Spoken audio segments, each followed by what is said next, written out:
In the heart of Detroit, Michigan, nestled between aging brick buildings, stood an old, abandoned theater, once a grand stage for performers. It had been forgotten.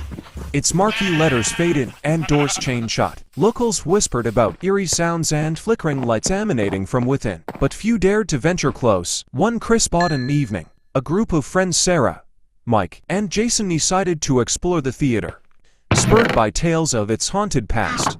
Armed with flashlights and a sense of adventure, they pried open a side door and stepped into the dimly lit lobby. Dust motes danced in the air, and the scent of mildew permeated the space. As they moved deeper into the theater, the temperature dropped noticeably. Their flashlights flickered, casting long shadows that seemed to move on their own. The grand auditorium, once filled with laughter and applause, now stood silent. Rows of tattered seats facing a decaying stage. "Did you hear that?" Sarah whispered, her voice trembling. A faint melody, like an old piano tune, drifted through the air.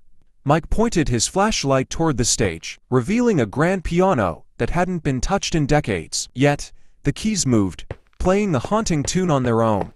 Jason laughed nervously. "It's probably just a player piano." But as they approached, the music stopped abruptly. The air grew thick, and an oppressive silence enveloped them. Suddenly, the stage lights blazed alight, blinding them momentarily. When their vision cleared, they saw a figure standing center stage, a woman in a tattered dress, her eyes hollow and lifeless. "Leave this place," she whispered, her voice echoing unnaturally. Panic set in. The friends turned to flee, but the aisles seemed to stretch endlessly, the exit doors now distant and unreachable. The theater groaned, and the walls seemed to close in. Desperate, Sarah shouted, "We're sorry, we didn't mean to disturb you."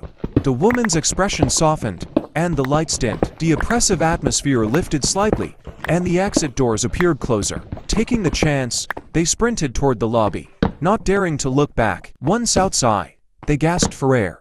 The cold night a stark contrast to the stifling theater. The building stood silent once more, its facade as unassuming as ever. Mike broke the silence.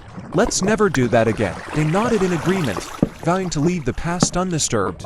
As they walked away, a faint melody played from within the theater, a reminder that some doors are best left unopened.